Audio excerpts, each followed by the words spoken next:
Andhra Jyothi photographer Shivakumar పై దాడి కేసులో ముగ్గురు నిందితుల్ని పోలీసులు అరెస్ట్ చేశారు. ఈ నెల 9న చిత్తూరు జిల్లా బంగారుపాళ్యంలోని జగన్ పర్యటనలో శివకుమార్ పై వైసీపీ శ్రేణులు దాడి చేశాయి.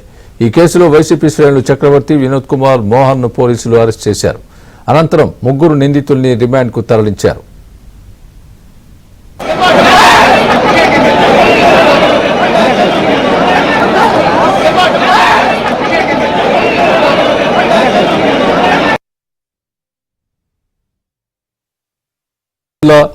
బంగారుపాళ్యంలోని జగన్ పర్యటనలో శివకుమార్ పై వైసీపీ శ్రేణులు దాడి చేశాయి. ఈ కేసులో వైసీపీ శ్రేణులు చక్రవర్తి, వినోద్ కుమార్, మోహన్ ను పోలీసులు అరెస్ట్ చేశారు.